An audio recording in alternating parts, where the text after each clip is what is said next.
Olá, olá, bom dia, gente. Tudo bem com todo mundo aí? Tudo bem com vocês? Como é que estão? Esperar o pessoal entrar aqui na live hoje. Vamos falar sobre pleno exercício da advocacia trabalhista, né? Para quem conhece, para quem não conhece. Vai ser uma live muito bacana com os meus queridos amigos e colegas aí, Dr. Paulo Cordeiro, Dr. Kleber Della Coleta, Dr. Rafael Yamashita, guardando meus queridos entrarem aí, vamos entrando na live. Vamos começar agora de manhã.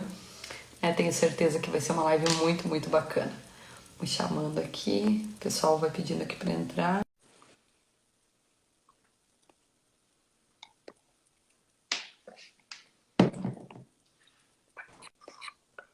Bom dia. Bom dia, bom dia. Tudo bem? Tudo bem, Bia? Live hoje de manhã, sábado. Bom dia, Dr. Kleber. Bom dia a todos e a Bom dia, todas. Kleber. Como diz o Dr. Paulo Cordeiro, madrugamos hoje, que é o dia do pessoal ficar mais tranquilinho. Estamos aí para trazer conhecimento para o pessoal, trazer um pouquinho mais de informação. Bom dia. Bom dia, Paulinho. Bom dia, Paulo. Tudo bom, meus amigos? Bom dia, Paula. Certo. Gente, vamos iniciar então a segunda live do ano, né? A gente estava falando ali se seria a primeira, se já é a segunda live do ano, hoje trazendo conteúdo bacana e principalmente para a advocacia trabalhista. Então, acho que hoje a gente vai conversar um pouquinho aí com esses gênios da advocacia trabalhista, meus queridos colegas aí, que vão trazer bastante informação para nós e que eu acredito que os currículos dispensam maiores comentários, né? Porque cada um tem esses currículos incríveis aí, com seus escritórios, com a sua efetividade, né, nas suas jurisdições, aí no que trabalham. E eu tenho certeza que vai ser uma live muito bacana. Então vamos lá. Quem vai começar? Acho que vou primeiro dar a palavra ao mestre de cerimônias aqui, nosso queridíssimo Paulo Cordeiro, né? Que sempre está aqui nos sábados, aqui nos passando, e eu acredito que também vou convidar o pessoal já para a live, vou chamar aqui enquanto ele fala um pouquinho dele aí e da escolha desse tema, né, Dr. Paulo Cordeiro? Bom dia, então. Bom dia para os amigos. Bom dia para o nosso presidente que está aí assistindo a live já. Aos colegas, vários colegas da advocacia. A honra de um amigo meu, o Fernando Cury, que é um empresário que dificilmente eu vejo em alguma live, está aí com a gente também. Meus amigos aí de sempre.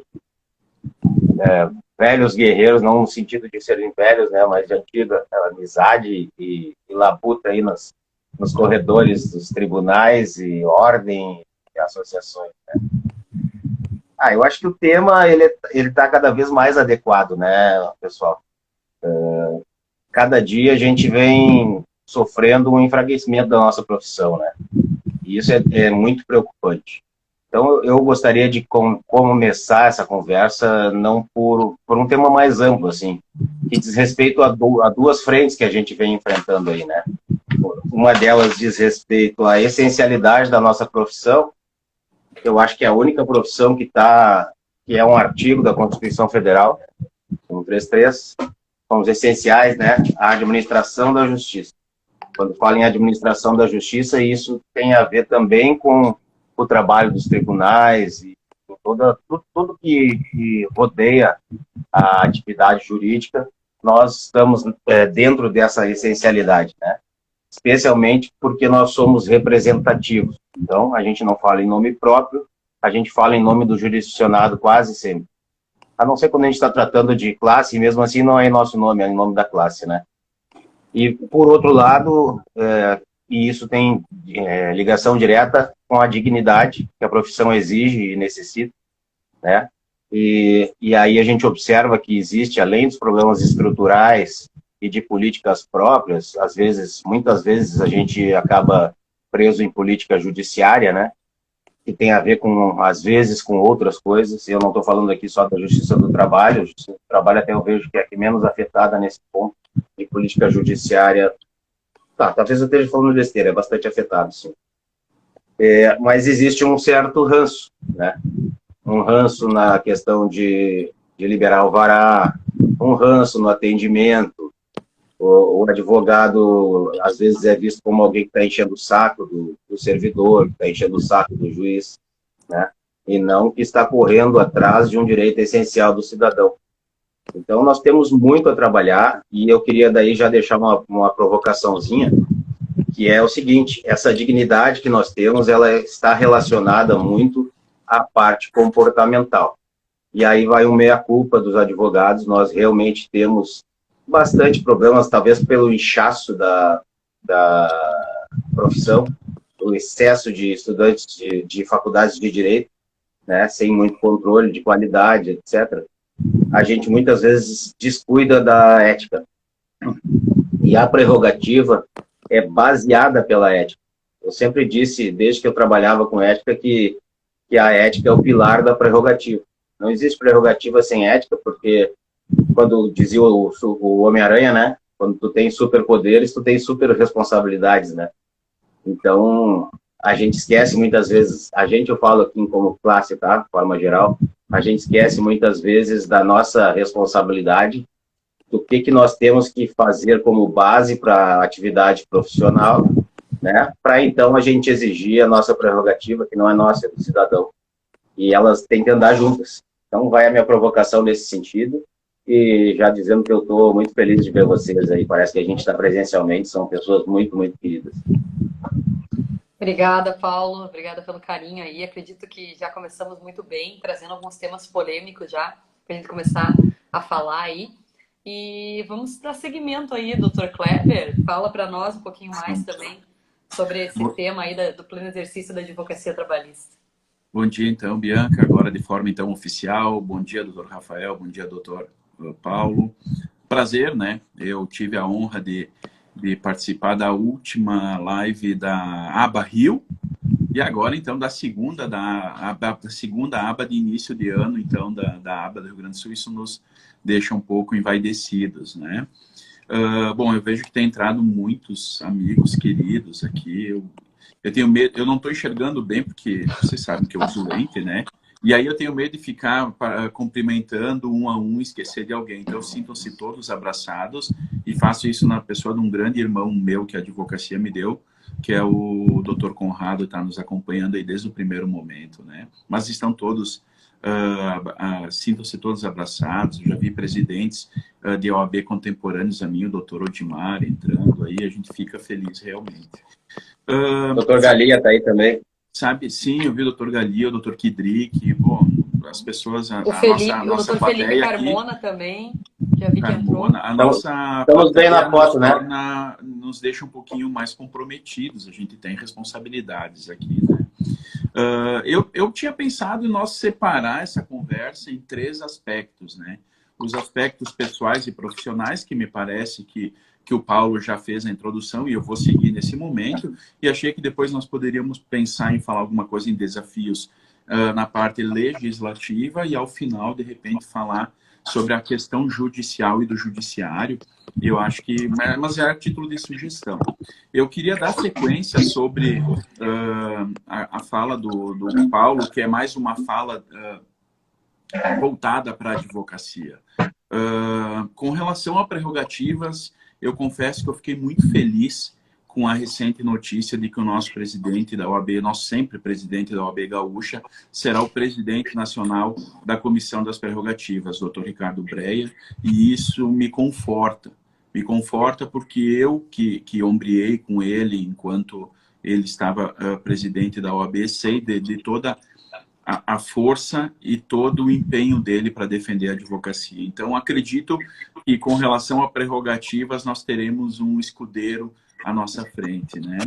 Mas o que me preocupa realmente na advocacia, e sei da essencialidade, poderia trazer aqui Rui Barbosa para falar da importância, né? Sobrar o pinto, a advocacia não é uma profissão de covardes.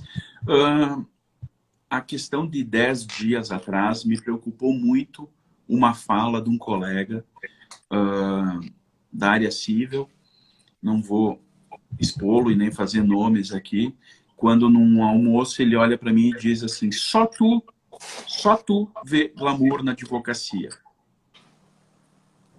Para o judiciário, nós estamos abaixo dos paralelepípedos na rua. Sabe? Essa é uma fala que me preocupa. Quando o próprio advogado não consegue ver na sua profissão a sua realização. Né? Já diziam nossos filósofos, trabalhe com o que você ama, Justiniano, se eu não me engano, Ulpiano, trabalhe com o que você ama e você nunca terá que trabalhar um dia na sua vida, né? É assim que eu penso. Eu penso que o primeiro desafio nosso na advocacia é o resgate do amor à profissão. Eu entendo, o pessoal está desanimado, a pandemia castigou demais a advocacia, castigou muito, mas eu sou aquele cara no copo, quando a gente vê o copo meio vazio e meio cheio, eu sempre olho ele como meio cheio. E nessa ideia do meio cheio, eu tenho que pensar nas coisas boas que a pandemia trouxe para a advocacia. A união da classe, a possibilidade de nós, por meios virtuais, estarmos próximos. Pô, eu acredito que a doutora Bianca está em Carazinho, né? Tapera. É? Tapera. Tá, Tapera. O Paulo em Porto Alegre, o Rafael em Porto Alegre e eu em Bento. Rafael caiu. Mas por mim eu estava em Cidreira. Cidreira? Ah, bom. Mas quando que nós Não deu poderíamos, ainda, antes da pandemia, pensar em utilizar essas ferramentas e nos aproximarmos, entende? Quando eu participei do evento da ABA do Rio de Janeiro, eu era o único gaúcho no meio dos cariocas lá. Então, isso é uma coisa boa que trouxe. A possibilidade, daqui a pouco, das audiências, pelo menos as iniciais virtuais, me parece que também é interessante, embora eu não abra mão de uma audiência de instrução presencial. Então, eu acho que a gente tem que começar agora a valorizar a inserção digital que todo advogado se obrigou no primeiro momento, mas que eu ouço os colegas falando hoje sobre como ficou bom agora, o meu escritório é todo digital, meus arquivos agora não são mais de papel. Então, eu acho que a gente tem que agora, superada aquele momento inicial de dificuldade, a gente tem que buscar um resgate da nossa profissão, um resgate da valorização da nossa profissão e também buscar um incentivo para esse pessoal que deu aquela esmorecida ali atrás, porque assim, nós somos essenciais à administração da justiça. Não sou eu que digo isso, é a Constituição. E nós seremos sempre essenciais à administração da justiça. Nós somos um dos pilares do sustentáculo da justiça no Brasil. E a gente precisa dinamizar e pensar na importância dessa fala, né? Porque os desafios frente à questão legislativa e frente à questão judicial, eles são enormes. E se nós não vamos ter um apoio dentro da própria classe, entre os colegas, uma questão de valorização pessoal, eu acredito que a nossa batalha já começa um pouco enfraquecida, né? Então, na questão pessoal, registro. Fico muito feliz com a questão do nosso representante nas prerrogativas nacionais, o líder nosso agora. Acho que estaremos muito bem assim, mas eu penso que a gente precisa ter olhos mais para dentro, olhos internos para a nossa classe e tentar resgatar esse pessoal. Eu fiquei envaidecido quando o colega disse, só tu vê glamour. Bom, sinal que eu exponho isso. Eu acho que sim, sem demérito de nenhuma profissão. A nossa profissão é uma das mais lindas, só que a gente precisa resgatar o pessoal que deu aquela desanimada com a pandemia. Eu também acho, doutor Kleber, eu acho super importante o que tu relatou para nós aí. Eu acredito que precisamos dessa união, porque a gente vive num mundo de disputa. A advocacia, infelizmente, ela é um mundo de jogos, né? Então a gente tem que, muitas vezes, tentar sair um pouco dessa situação e voltar mais para a empatia, né? Que é algo que eu sei que vocês têm bastante presente assim na profissão. Doutor Rafael, fale aí, eu vi que tu caiu, mas agora voltou para a live conosco aí. O doutor Kleber estava falando, não sei se chegou a escutar ele, estava falando dessa questão de ter mais empatia, né, das pessoas estarem, alguns até preocupados com a advocacia, desistindo, não sei o que tu pensa disso também. Eu tive que colocar meu telefone um pouco no freezer, porque ele superaqueceu nos dias de hoje.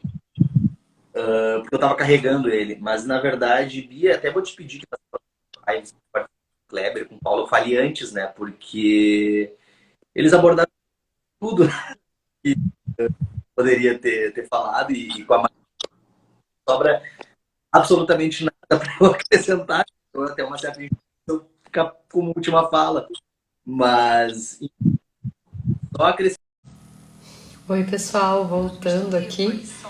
Eu não sei, mas acho que a gente caiu da live. Vou esperar meus colegas aí retornarem. Acredito que a gente caiu, não sei porquê. O telefone do doutor Rafael também estava dando um probleminha, agora a gente caiu da live. E não sei se foi a internet que aconteceu. Vou esperar o pessoal entrar de novo. Mas foi rápido. Foi rápido aqui que a gente caiu. E vamos dar seguimento aqui. Oi, a gente caiu. Eu não sei, Eu o Instagram voltei, nos sim. caiu, enfim. Mas Estamos eu de vi volta, que né? começou e vocês não apareciam mais pra mim. A internet tá uma porcaria essa semana, essa é a verdade. Gente do céu. Esse é outro desafio nosso na advocacia, né? O serviço da Tem, internet. tem zerado o sinal, assim, do nada, aí fica uns segundos fora, daí ele volta. Isso. E agora ficou Muito ruim. carregando. Doutor Rafael, eu acho que o pessoal ele escutou, tipo, 2 minutos e caiu, porque ficou rodando. Eu aqui fui olhar. Mas Eu acho olha que vai só, ter. já tem 10 pessoas ligadas com a gente. Até o algoritmo do Instagram entende a injustiça de falar depois do Dr. Kleber e do Dr. Paulo, tá? Não, isso aí é o CNJ cuidando da nossa fala. Pode ser, Paulo, que caíram conosco, né? Pode ser. Mas eu falava sobre aquele meu colega, né, criminalista, né, que trata o exercício da nossa atividade na jurisdição trabalhista como um exercício diário de humilhação. E aí eu dizia também que eu tenho certeza que todos os colegas trabalhistas que estão, todo mundo já passou por essas tentativas, se não foram propriamente humilhados mesmo dentro de uma sala de audiência. E isso vai de encontro com o que o colega do Dr. Kleber falava, né, sobre a falta de glamour da profissão. Realmente o que ele quis dizer, mas eu falava que se usa muito, se escora muito, se utiliza como bengala a informalidade dos atos trabalhistas para que esse tipo de atitude ocorra, né? Eu tive colegas, inclusive, ameaçados de agressão por um magistrado dentro da sala de audiência, colegas, mulheres, que o magistrado encerrou abruptamente o ato, a audiência, pegou a bolsa da colega e jogou para fora da audiência, não tinha acabado. E esse tipo de situação passa. Quando a gente fala em humilhação, é realmente processos de humilhação. E pensando nisso, acho que até de uma forma mais madura, como a gente imaginar o nosso universo, a jurisdição, a especialização, a área que a gente tanto ama, eu prefiro pensar a advocacia de uma forma um pouco mais ampla, né? Eu atuo bastante, se não exclusivamente, na área empresarial, né? E a minha tentativa é afastar os meus clientes da jurisdição trabalhista, né? Eu quero evitar, porque quando cai na esfera trabalhista, na visão do empresário, principalmente, não há o justo ou o injusto, né? Então, às vezes, e é recorrente, nós temos condenações extremamente agressivas contra pequenos e médios empresários, consubstanciado apenas, de repente, na falta de documentação, que, claro, é uma obrigação. Mas o pequeno e médio empresário, muitas vezes, ele é tratado como se fosse um grande empresário, né? E vem condenações que destroem o negócio, mas isso é para outra live, né? Eu penso a advocacia trabalhista, e até na sugestão do tema de pleno exercício, a minha intenção sempre é afastar os meus da jurisdição trabalhista. Porque lá, mesmo com documentação, mesmo munido de provas, uma série de coisas, a sorte do cliente, seja ele empresa ou seja ele reclamante, está jogada para as estrelas, né? Não depende. Então, assim, complementando, no meu ver, né, quando a gente está na jurisdição, quando a questão ela é judicializada, questões básicas, mas extremamente básicas de direito, a questão da dialética do Platão, da tese, da antítese, esse caminhar Então não se vê. Por muitas vezes, uma audiência inicial, tu já vê que a decisão dele tomada, formada, independente da linha que ele siga. Então, o exercício da profissão, é muito difícil nós conseguirmos ser absolutamente técnicos quando a gente fala em primeiro grau de jurisdição, quando a gente fala em varas do trabalho. Então, são coisas que incomodam a advocacia. E dessa forma, pensando justamente nós buscamos, o meu escritório busca, afastar meus clientes da jurisdição trabalhista. Para isso, eu trabalho muito forte. Quem conhece o meu escritório sabe que nós trabalhamos muito forte na questão da jurisdição. É uma questão que eu gostaria de entrar um pouco mais além, mas até isso mesmo nós somos impedidos. O advogado, ele não tem o livre exercício da sua profissão, tá?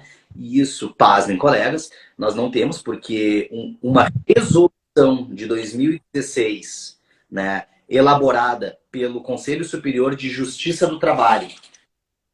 Para quem não sabe, o Conselho Superior de Justiça do Trabalho, ele tem apenas uma supervisão administrativa, orçamentária, financeira e patrimonial da Justiça do Trabalho. Pois bem, o Conselho Superior de Justiça do Trabalho no país, ele legisla, tá?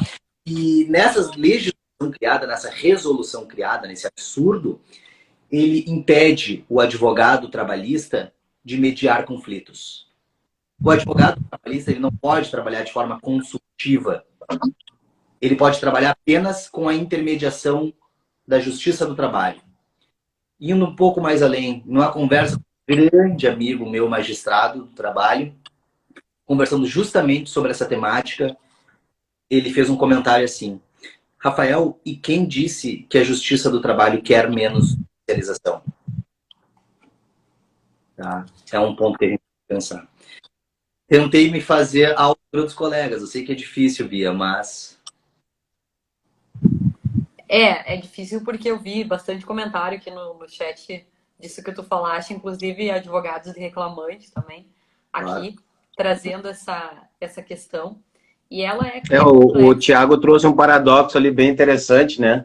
Exatamente. Ele falou que ela é pesada para os pequenos empresários, mas ela é muito leve para os grandes. Perfeito. E realmente tem essas distorções, né?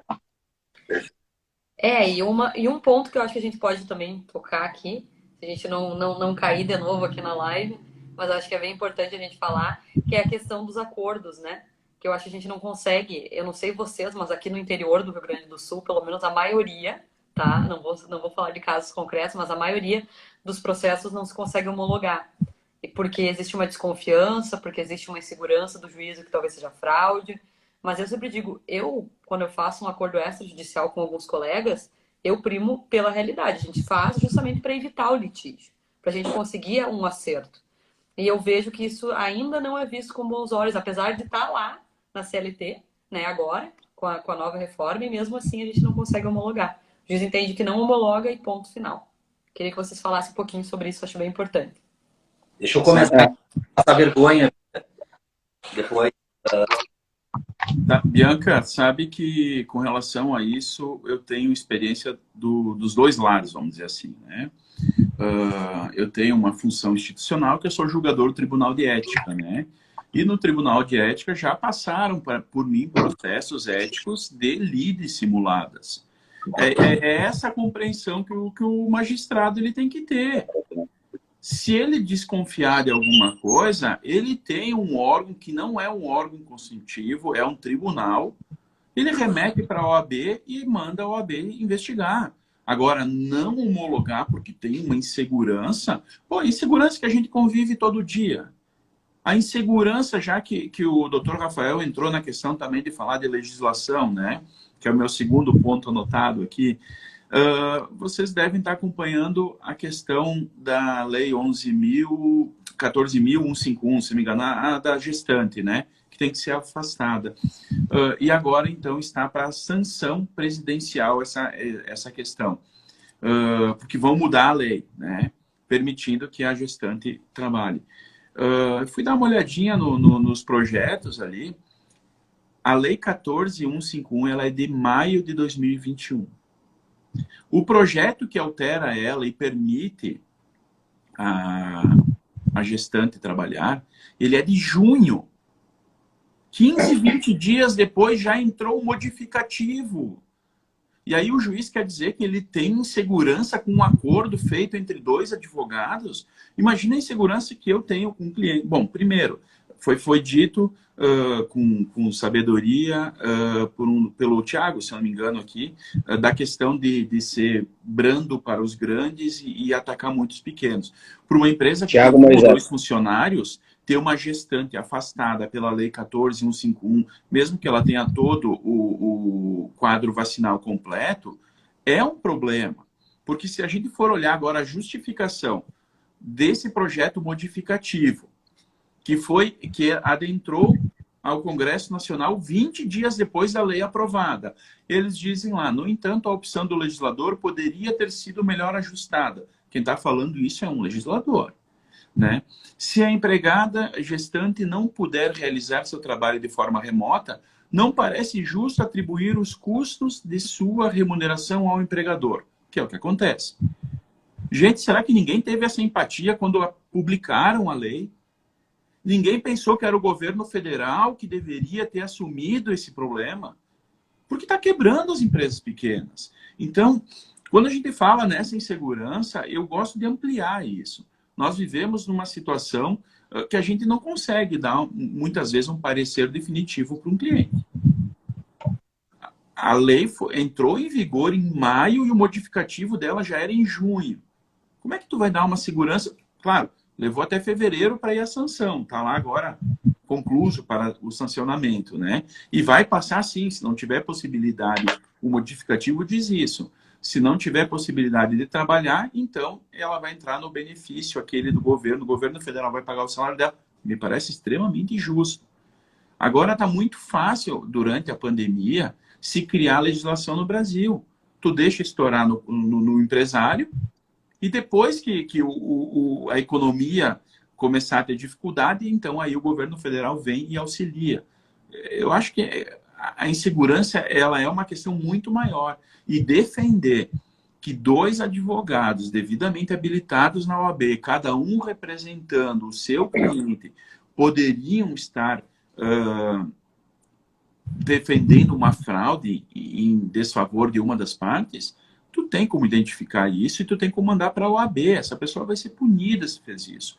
Agora, criar uma presunção de que todo acordo extrajudicial é fraude, isso aí ataca a dignidade da advocacia. Isso ataca todo o advogado, os mais de 1.100.000 advogados do Brasil. Não presunção de má-fé, né, Cleber? O Código Civil presume a boa-fé. Não tem como o judiciário trabalhista presumir a má-fé, e pior, porque essa conversa, quando chega a nós, não presume a má-fé das partes, ela presume a má-fé do advogado. A gente tem que atacar isso, não tem como concordar com isso. Mas eu acho, gente, que isso aí não é...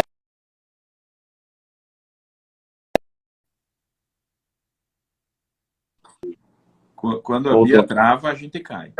Não é só uma questão de presunção de má-fé. Eu acho que isso tem muito a ver com o acastelamento que a gente vem acompanhando e que vem crescendo os muros a cada dia, né? O judiciário cercado, né, dentro de uma vivência muito diferenciada da nossa. Nós passamos num concurso público para sair a penar por aí, começar a buscar clientes, cheio de regras éticas que são necessárias, mas que são impeditivas também e que faz muita gente morrer no caminho. E, às vezes, pessoas com muito conteúdo jurídico, mas com um poder fraco de comércio. Porque a nossa profissão não é comércio, mas a gente precisa vender, digamos assim, né? A gente precisa fechar contratos, a gente precisa ter clientes. Então, a gente tem certas amarras que nos atrapalham muito. E não temos, assim, uma garantia estatal de nada. Tu vê, até publiquei essa semana um apelo muito mais por ver colegas sofrendo e vários desistindo da profissão pela questão econômica. Nós saímos no recesso por uma questão de necessidade fisiológica e de saúde mental. Nós precisamos parar e descansar. Uns fazem no recesso, outros fazem fora do recesso, mas a gente precisa parar. Quando a gente para esses 30 dias, além da gente... 30 dias quem pode, esse ano eu fui um privilegiado, eu parei 30. Além da gente ter o gasto dos 30 dias, a gente tem 30 dias praticamente sem faturamento. 30 dias que a gente não trabalha, né? Claro, circunstâncias de cada um, enfim, mas em geral é isso. E aí se passaram 20 dias já do recomeço do judiciário, né, da contagem de prazos, vamos falar assim, porque o judiciário começou no dia 7 de janeiro. E os alvarás estão ainda represados. E como é que um advogado vai ter dignidade tendo a geladeira vazia? Nós temos muitos colegas passando fome. Nós temos hoje a OAB fazendo programa social para o cara poder pagar a anuidade dele e continuar trabalhando, né? A OAB fortaleceu muito a Caixa de Assistência nos últimos anos pela questão realmente assistencial. Muitos colegas, a gente não fica sabendo fora dos corredores, mas muitos colegas estão precisando muito de comer, né? E aí tu tem que, com tudo isso, representar ainda o jurisdicionado de forma digna. E tu vê também que esse desrespeito, essa tentativa de humilhação, e eu percebo isso comigo, pelo menos, nunca foi, ou raríssimas vezes, a ponto de eu nem me lembrar, foi de parte do juiz, e sim de outro colega advogado. Colega que entra com aquele nariz esfregando no teto, que sequer cumprimenta o colega do outro lado, né? Que bom que normalmente a gente consegue dar um laço jurídico nesses camaradas, né? Porque a empáfia e a falta de humildade faz com que não raciocinem direito, né? E não conheçam bem o processo, né? Acham que vão ganhar por si próprios, né? E a gente vai munido de informação. Pelo menos os amigos que eu conheço são advogados muito sérios que não entram numa sala de audiência sem conhecer bem o processo e as fragilidades que ele mesmo tem, né? Então, graças a Deus, a vida dá esse castigo. Mas castigo pior é para a classe, porque esse camarada que não consegue respeitar seus colegas detona ainda mais sua própria imagem perante um castelo que existe no judiciário, né? E outro problema grave, para encerrar essa fala, é a característica principal dos juízes, que são, afinal, quem vai, ao fim e ao cabo, administrar o sistema, os tribunais, né? Que tanto afetam a nossa vida. Nós temos o que alguns colegas mais antigos ou mais estudiosos chamam de a turma do primeiro emprego. E aqui vai sem nenhum preconceito, tá? Até porque dessas turmas do primeiro emprego, até o Rafael me falou ontem que andou tomando um belo uísque com um desses camaradas, que eu não vou citar o nome, mas são juízes excelentes, excepcionais, tá? Não vou citar o nome de quem tomou o uísque com ele, mas posso citar o nome de alguns, que é a turma do Rodrigo Trindade, do Jaques, da Carolina Gralha. Tem juízes de altíssima qualidade aí, de turma que a gente, lá do censo, chama de turma do primeiro emprego. Mas o grande problema disso é que essas pessoas não os que eu citei, essa turma do primeiro emprego acaba julgando ações de uma vida inteira de trabalho que eles não conhecem na prática, né? A gente chama de turma de primeiro emprego, e realmente não sou eu que uso isso como prática, mas há, porque são pessoas que hoje no Brasil o concurso virou profissão, o concurseiro é uma profissão à parte, que necessita de um investimento, e quem tem investimento hoje são as pessoas que normalmente não trabalham de carteira assinada desde os 16 anos. São pessoas que passaram a trabalhar a partir de terem passado num concurso. E isso faz toda a diferença no direito. Eu que me formei velho, poxa, como foi mais fácil eu fazer a faculdade, a parte mais difícil foi largar a profissão que eu tinha para ir estagiar. Com a mulher grávida do segundo filho. Mas me trouxe um conteúdo e uma facilidade para estudar que outros colegas com menos experiência de vida não tiveram. O direito tem essa peculiaridade, né? Quanto mais se vive, melhor tu julga. E o advogado, primeiro juiz da causa, né? Então, eu queria chamar a atenção nesse ponto aí. Basicamente, isso. E como eu falei em ranço antes, eu quero só lembrar e fazer o meia-culpa pela nossa classe, que o ranço é dos dois lados, tá? Tem advogados que vivem de luta, de brigar com o judiciário. Não é uma luta. Não é a boa luta. É a briga. É o ranço mesmo. Então, muitas vezes, a culpa do ranço do nosso oponente, né, do servidor que está ali do outro lado, que a gente acha que está nos tratando mal, advém de terem sido maltratados por uma boa parte dos nossos colegas. Nós temos uma questão de relacionamento humano que nós temos que entender que ele é sempre de mão dupla, né? Sempre. Então é isso, minha política é essa. Ótimo, Paulo. Eu acho até que o Dr. Cleber e o Rafael querem estar aí, porque tem bastante pessoal comentando ali. O professor Rodrigo Galia também trouxe para nós uma questão das grávidas. Queria que a gente falasse um pouquinho disso. Vai lá. Eu só fiquei com medo de ter sido mal interpretado, né? O que eu quis trazer foi a insegurança jurídica criada pela norma e o jeito que ela é conduzida. Como eu disse, menos de 20 minutos sendo uma alteração. Não sei, não tenho muito claro. Ele traz, o professor Galia traz a questão que ele entende um absurdo a gestante trabalhar durante a pandemia, né? Eu acho que, em razão até de uma consulta que eu recebi essa semana, eu acho que essa questão, na verdade, a gente não pode nós julgarmos se é um absurdo ou não. Quem tem que ter essa decisão é a própria gestante que está vivendo a transformação. Por que eu digo isso? Uma mamãe me contatou essa semana dizendo o seguinte: olha, eu descobri que eu estou grávida e eu trabalho como vendedora na minha empresa. Eu não tenho risco nenhum, só que eu preciso estar lá dentro para vender. Se eu comunicar isso para o meu chefe, ele vai me mandar para casa. E aí eu vou receber meu salário básico, que eu não me sustento com ele. Então, a gente precisa ter empatia, que tem algumas grávidas que querem trabalhar. E é por isso que está sendo mudado a lei. É por isso que estão alterando a lei. Agora, nessa questão, qual foi a minha orientação para ela? Desculpa, tu não precisa de um advogado. Tu precisa da tua obstetra. Porque a proteção que a lei está tentando dar não é para ti, é para o teu bebê. Então, tu tem que conversar primeiro com a tua médica, tomar uma decisão com ela, se é prudente tu trabalhar ou não, e aí depois tu vai tomar a decisão jurídica de comunicar ou não teu empregador, que eu acho que tem que comunicar de qualquer jeito.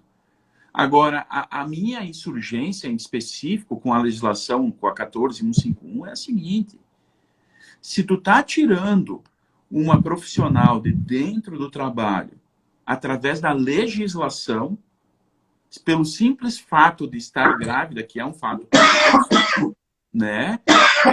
Tu não pode empurrar essa conta para o empregador. Essa conta tem que ir para o governo federal. Porque daí, agora, na justificação da alteração da lei, vem no parágrafo seguinte, que eu fiz a leitura antes, dizendo o seguinte: inclusive, isso pode fazer com que empregadores decidam não contratar mais mulheres. E aí tu fica pensando, só pensaram nisso 20 dias depois de publicar a lei. Antes disso, não pensaram nisso. Então, eu acho que assim, esse tipo a gente tem que ter empatia, porque existem pessoas que querem trabalhar, mas eu acho que essa decisão, muito mais que jurídica, é uma decisão médica. Ver a condição específica daquela mamãe, conversar com a obstetra dela e ver se ela tem condições ou não, se ela vai estar em risco ou não, né? E com relação ao custeio disso, e essa é a minha principal indignação, é a seguinte: não dá para empurrar essa conta para o empregador. Essa conta, se ela não pode trabalhar por um fator alheio à vontade do empregador, quem tem que responder por isso é o INSS. É a minha modesta opinião e contribuição. Acrescentando, Dr. Cleber, eu coaduno que falasse agora, né? O direito e não se trata a avaliação ela é feita caso a caso, né? A função da trabalhadora, se há foto ou dela, parte da remuneração dela advém de uma parcela variável, a gente depende de um suporte, principalmente de advogados, sim, né? A questão no país é que a dogma material trabalhista, ela não tem norteador justo, né? A legislação, ela é feita literalmente por palhaços, né, que estão nos representando lá em Brasília, e cai por colo de advogados que estudam a fundo a legislação e para magistrados, né, trabalhar em cima de um contexto político, né, basicamente político, com interesses. E aí, o que fazer? Então, invariavelmente, toda essa falta de que tu pontuas, Kleber, ele vai cair no colo de advogados e vai cair no colo do poder judiciário para tentar uma perfectibilização. Porém, considerando a velocidade do nosso judiciário, o momento que chegar uma definição sobre isso, já passou. Não tem mais o que ser feito. E neste momento, neste meio termo, que eu que entra a advocacia para chegar a um meio comum. Advogado de empresa, advogado de trabalhador, em cima da legislação, acharem a melhor solução para trabalhador e para a empresa. Que, repito, hoje 90% dos empresários no país são médios e pequenos. Muitas vezes, tu colocar a totalidade da responsabilidade sobre a empresa, como foi sugerido, ela é pesada. Tá? Quando a gente fala de grandes empresas, e pode ter temática que tu distribua a função de pequenos e médios, é muito arriscado. Tá? Complementar nesse sentido. Não, Rafa, me permite chamar assim, porque considero um grande amigo, doutor Rafa, então. A gente tem a fábula, aquela, né, da galinha dos ovos de ouro, né? A gente também tem que pensar nos dois lados da relação. Até porque se um lado acabar, acaba todo o sistema, né?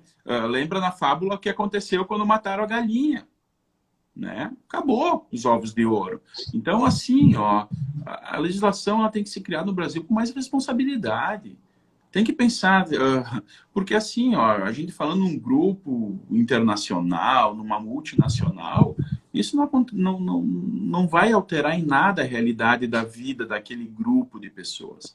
Agora, quando a gente está pensando lá na quitanda do bairro, lá onde trabalha o marido, a mulher, e eles conseguiram contratar alguém para trabalhar no caixa, se essa pessoa tiver que ser retirada dali e eles tiverem que remunerar essa pessoa aí, quem é que vai contratar alguém para colocar no lugar dessa pessoa? Como é que vai ficar aquele pequeno comércio? É só nesse ponto que às vezes eu peço, acho que a gente devia ter um pouquinho mais de empatia e sempre lembrando A que questão, a Kleber, relação trabalhista ela precisa moldar os dois lados e contemplar os dois lados. Se nós acabar com a força de trabalho, nós não temos como manter o negócio. Se nós acabarmos com o negócio, nós não temos como remunerar a força de trabalho. A gente precisa ter esse pensamento. é que isso tem muito a ver com o nosso analfabetismo funcional, né? Como o Rafa mencionou, nós temos uma categoria de políticos palhaços, né? Literalmente alguns. Então, nós vivemos de lobby na legislatura, né? É lobby e lobby e lobby. Bom, quem faz lobby é quem pode mais. Aqueles que aprovam leis são os que não estão nem aí para o direito do trabalho, porque o negócio deles nem é prestar serviço ou comércio. O negócio deles é especulação financeira. E nós estamos na mão disso. Não tem como a gente esperar que o judiciário fique muito afastado do cumprimento dessas regras, porque são leis, né? Ao mesmo tempo, nós não temos aquela dignidade que falta de amparar as leis. Talvez porque a gente tenha perdido isso em nível social, talvez porque a gente incomode mesmo e não seja interessante que a gente esteja próximo, mas infelizmente essa é uma regra. Então, quando tu tem um legislativo que está muito longe da sociedade e um judiciário tão longe quanto, ou um pouco menos, tu tem um problema social grave. E na medida que isso aí vai se eternizando, o problema vai se agravando. E é o que nós estamos vendo no Brasil, né? Fora daquele mundo de faz de conta, nós estamos vendo a miséria, estamos vendo o comércio fechando por falta de dinheiro, o comércio fechando por excesso de obrigações, que só afetam aos pequenos, né? Hoje o maior sócio de empresas, na realidade, é o governo, que simplesmente cobra e não dá a contrapartida, né? E empresário exercer a função. Eu acho que o Kleber toca num ponto muito, né, saber se colocar. E, via de regra, o judiciário acaba não tendo a simpatia, porque se agarra muito em princípios basilares, de forma correta, do direito, né? A empatia ocorre na jurisdição trabalhista. Tá? Aqui é muito lírico, na minha opinião, é muito bonito. E a total... Rafa, só te interrompendo, tá cortando um pouco, não sei se só para mim, para vocês também tá cortando. Tá dando uma cortadinha nas tuas palavras aí.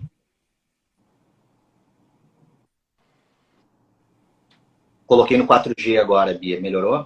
Melhorou. Uhum. É sempre mais seguro, infelizmente. Eu coloco assim, que é muito lírico, né? Se tu avaliar ipsis literis, o princípio trabalhista, e responsabilidade pelo ônus do negócio, ele é total do empregador. Isso não precisa ter um princípio que norteie nesse sentido, mas as responsabilidades, elas estão cada vez mais pesadas. A tributação, ela está cada vez mais pesada. E se tem algum órgão que funciona nesse país, é o arrecadatório, entendeu? Que não possibilita a empresa exercer e sequer ter aquela visão sobre a função social do trabalho, tá? Os empresários que eu trabalho, sim, eles têm uma visão no sentido de querer agraciar bons funcionários, só que, como advogado e conhecedor do meio trabalhista, eu tenho que dizer que não façam. Não façam de segurança jurídica. Num país do Paulo Cortez, onde qualquer membro dos três poderes, e eu acrescento o próprio Ministério Público, salvo as exceções, eles estão encastelados, eles não conhecem o que acontece desse lado do balcão, onde os jurisdicionais estão. Eles não conhecem a realidade do trabalhador, eles não conhecem a realidade da empresa, né? Então, quando nós falamos sobre a avaliação caso a caso da gestante, ela tem que ser considerada. Outro exemplo de insegurança jurídica, tá? Foi uma legislação que saiu agora em janeiro, foi do Ministério da Saúde, que eu não me engano, dando orientações para o caso de trabalhadores que tenham sintomas gripais, tá? Basta que a pessoa tenha sintoma gripal para que ela se afaste da empresa. Comunique a empresa, e, se não me engano, tem um prazo de 8 dias, Dr. Kleber, Dr. Paulo, me socorram, para que ela se afaste. Claro que de forma remunerada. Então, imagina, claro que a maioria dos trabalhadores vão agir com boa fé, mas a gente tem que partir do pressuposto também que vai ter muita gente de má fé, simplesmente querendo uma semana de férias, né? Então, olha a insegurança jurídica, como empreender, como trabalhar com gente assim, é impossível, é impossível. E aí, esperar a ação jurisdicional do Poder Judiciário é insano. É justamente nesse momento que advogado de trabalhador e empresa tem que fazer a avaliação caso a caso. Eu concordo, eu super concordo com isso que vocês falaram aí. Inclusive, tive uma experiência na minha família disso, né? De uma pessoa querida e que queria continuar trabalhando para não perder gratificação, para não perder nada do que o plus salarial trazia para ela. Só que ela teve que se afastar porque a lei exigia. E aí não tinha o que fazer, a empresa não ia correr o risco, não quis, né, fazer esse enfrentamento, mas ela queria ter tido a opção, porque ela disse, poxa, não conversam com a gente, não pediram pra gente, a gente não quer trabalhar. E a gravidez foi uma gravidez totalmente tranquila, né, foi uma gravidez saudável, foi uma gravidez sem problema, sem risco nenhum. E o trabalho não tinha nenhum tipo de periculosidade, insalubridade, não envolvia nenhum tipo de risco para a sua saúde.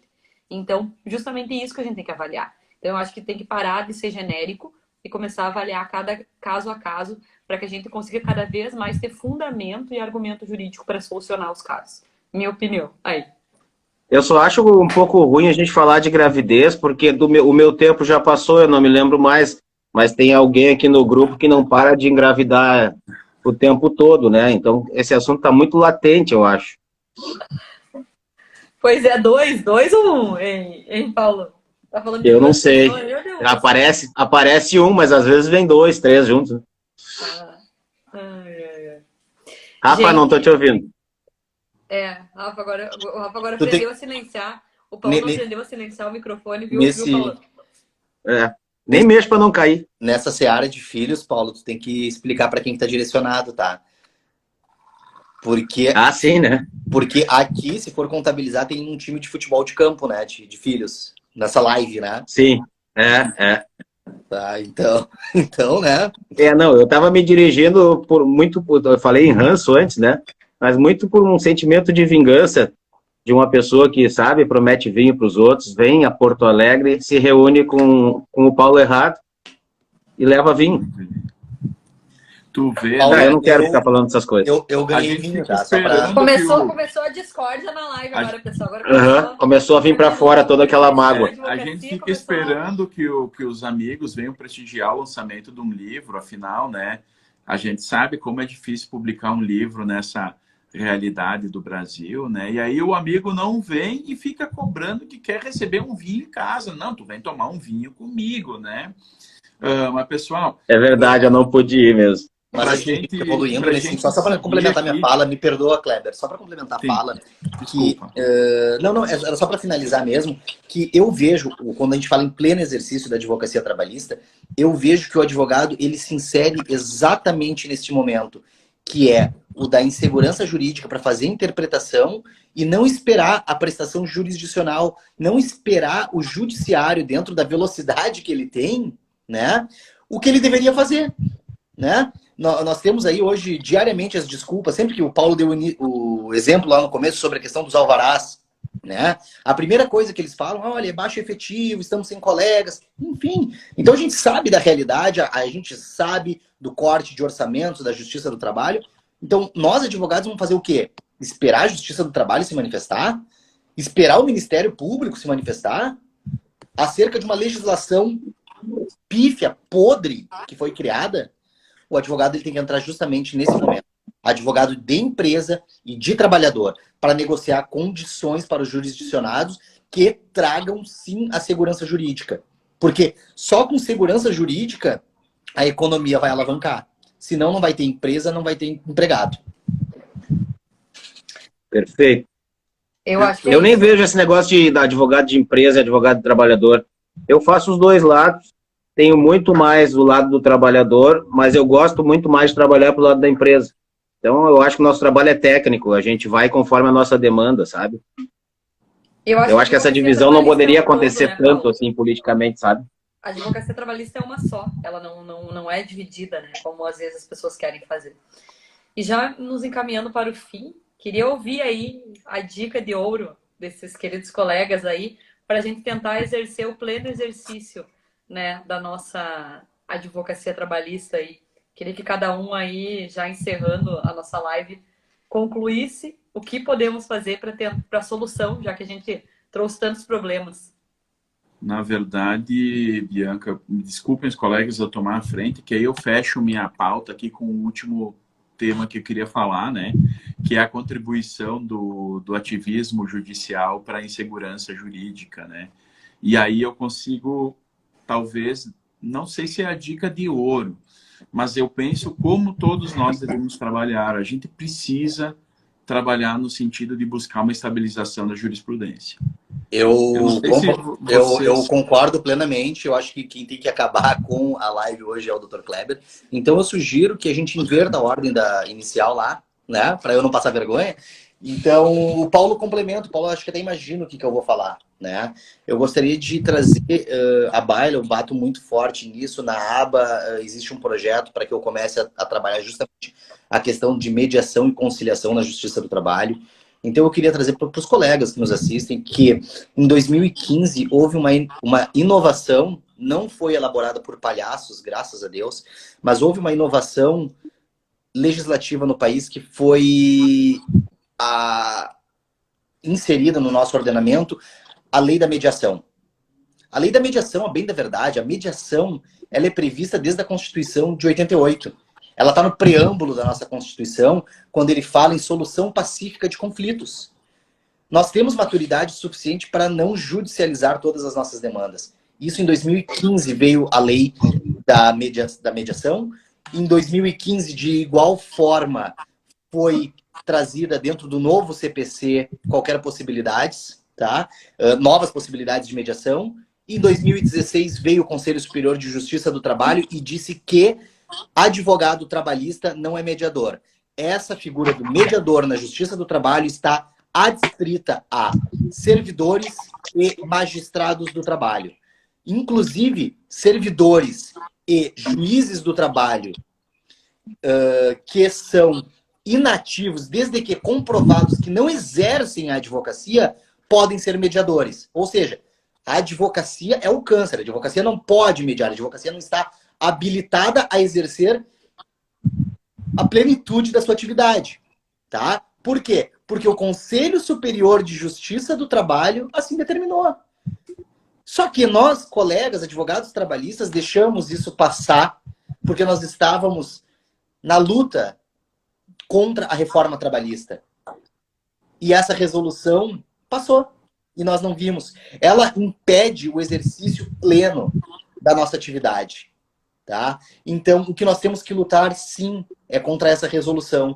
Porque, como o Paulo falou, que o advogado é o primeiro juiz da causa. E puxando o que o Dr. Kleber falou lá no começo sobre Sobral Pinto, unindo, foi Sobral Pinto que disse que advogado é o primeiro juiz da causa. É muito bonito isso. Mas o que isso quer dizer?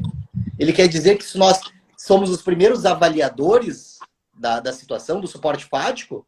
Não. Nós temos o poder, sim, de mediar conflitos. E, inclusive, nós temos um munus público, né, que nos garante essa atividade. Não pode jamais um órgão que tem apenas o poder de supervisão administrativa, orçamentária e financeira da Justiça do Trabalho vir dizer o que a advocacia pode e não pode. Eles estão limando a possibilidade de pleno exercício da atividade. Tá, eu não vou fugir, Bia, tá? Da raia. Tá me passando no privado aqui, eu vou fugir da raia. Capaz. Eu pago para não parar de falar, né? Bueno, Rafael, meu irmão, eu não quero aceitar, mas tu tá falando de duas coisas que beiram o absurdo, não o que tu fala, mas sobre o que tu fala. Por exemplo, eu acho que um Conselho Nacional da Justiça do Trabalho vai com essas questões, quando a gente viu num julgamento no ano passado sobre degravação de audiência, que é uma coisa básica, muito básica, degravar e fazer ata. Eles disseram que isso é uma zona de conforto nossa. Teve um querido lá que falou isso. Zona de conforto, a gente não quer trabalhar, a gente quer, como se a gente lê uma ata não fosse trabalhar, como se a gente não ajudasse a constituir a ata, que é tão essencial para o direito. Ou tu acha que o desembargador vai ler, dentre aqueles milhares de recursos que ele tem para julgar, a transcrição, vai transcrever uma audiência? Claro que não. Muitas vezes não olham nem as provas que estão nos autos. Eu estou falando isso lato sensu, tá? Porque tem excelentes julgadores.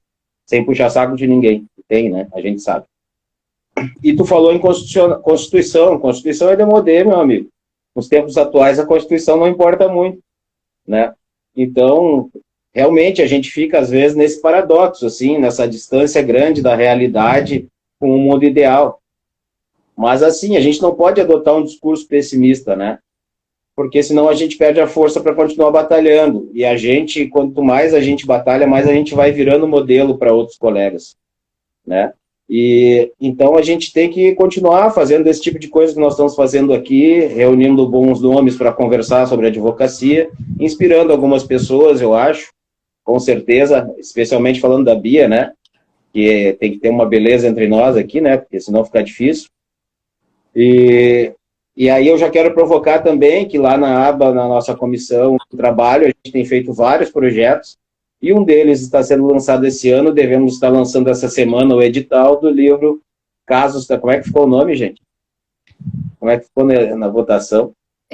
Mas é de casos trabalhistas, né? Foi o Sérgio, Advocacia Trabalhista em Prosa, não é isso? Isso aí. Advocacia Trabalhista Gaúcha em Prosa. Isso aí. Que foi de autoria do Kleber, né? Que por isso se obriga a escrever uns 4 contos para o nosso livro, mais ou menos. Então, eu queria agradecer, então, finalizando com essa palavra de um pouco de otimismo, assim, pô, é muito natural nesse momento a gente estar, assim, já um pouco remexido no estresse pós-férias, né? Quem tirou férias. E aí já começa, essa semana começaram aquelas decisões e aqueles despachos mais absurdos, assim, que são que tu vê que a pessoa está na correria, não analisa nada e denega ou permite algumas coisas assim que te tiram o sono. Então a gente vê a advocacia nessa semana aí mais nervosa, dormindo pouco, os que fumam fumando mais, os que bebem bebendo mais, né? Mas vai passar, gente. A gente vai Tendo que mudar lutar, isso só Paulo, de um jeito. tendo que lutar Exercendo a atividade advocatícia. Só para complementar, Que Paulo, que hoje despachos, né, são declaradamente feitos até por servidores, né, não magistrados. Até isso a gente não é mais o teor, né? Agora é até declaradamente, a forma do tu despacho, disse, né? a gente tem que brigar, né? Até o uísque nos despachos aparece, né? Exatamente. Não sei porque eu tô falando tanto em bebida, acho que é porque é sábado. Só pode, só pode. Vamos encerrar então com o Dr. Kleber aí, já que vocês puxaram a fala para vocês dois, deixaram ele por último ali, né? Na verdade, não por acaso, mas para fazer a finalização aí. Eu fiquei com medo que quando puxassem a fala esvaziassem o meu conteúdo aqui, mas tudo bem, vamos embora, né?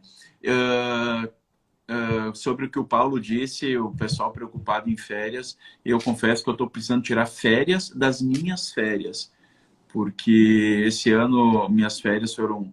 Aliás, esse ano eu completo, atinjo a maioridade, né? 18 anos da advocacia, e foi a primeira vez nesses 18 anos que eu consegui tirar 20 dias de férias.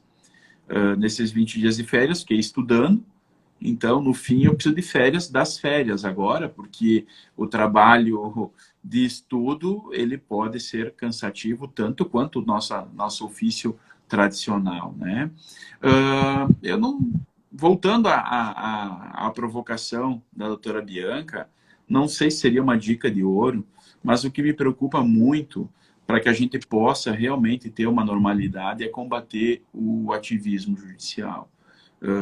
Muito do que foi falado agora pelo Dr. Rafael, pelo Dr. Paulo, se envolve aquela insegurança, por exemplo, que nós temos, que cada magistrado tem o seu próprio código de processo.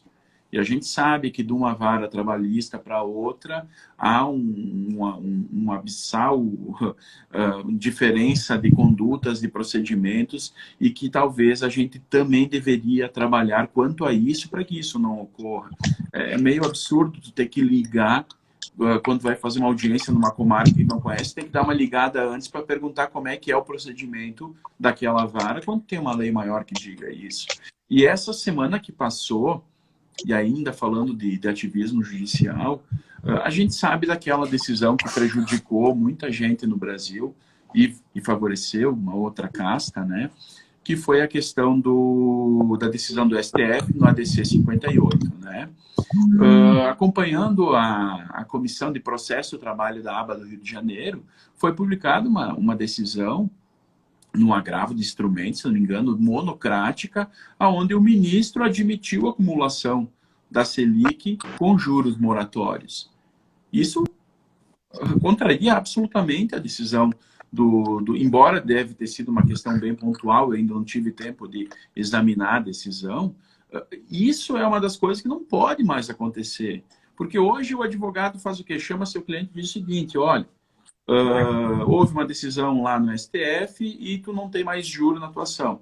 Ou fala para o advogado, para o representante da empresa, tu não precisa mais pagar juros.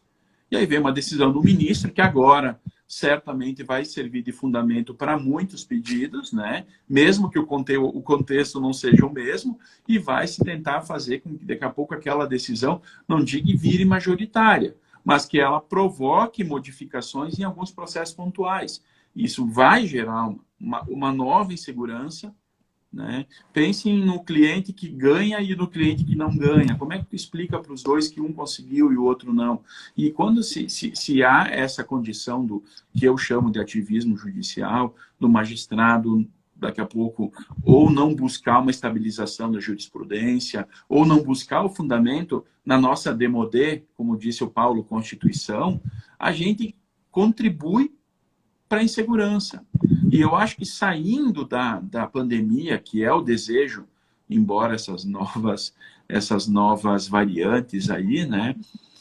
Mas a tendência da normalização, para nós, advogados, ela passa por nós buscarmos, nem que seja de uma forma temporária, uma estabilização na jurisprudência, uma estabilização na legislação.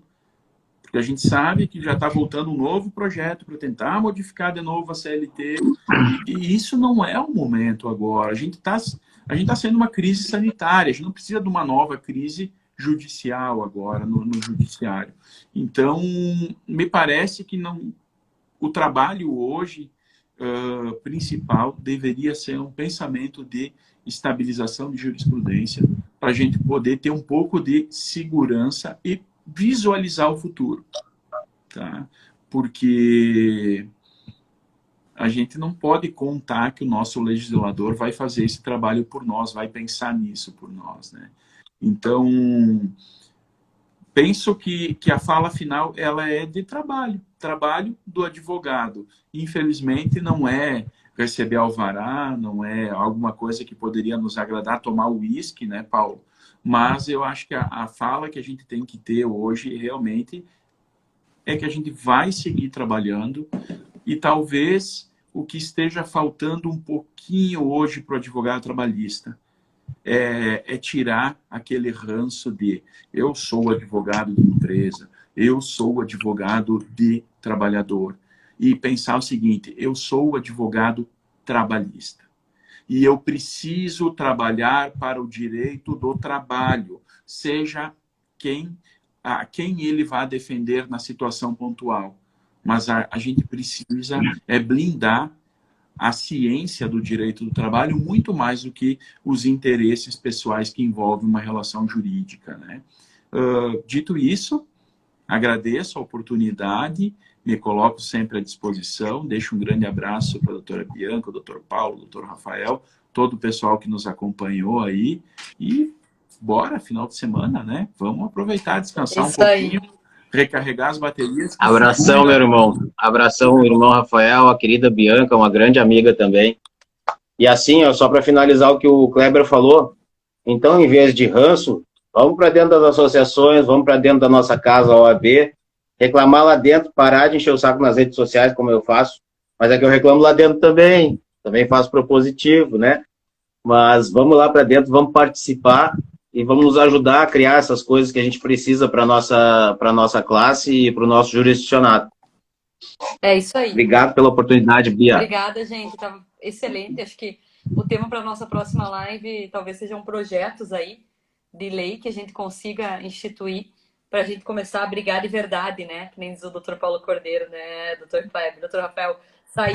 Então, vamos aproveitar o sábado com as pessoas também importantes para nós, que são os nossos familiares, nossos amigos queridos. Um beijo, ótimo sábado para todo mundo.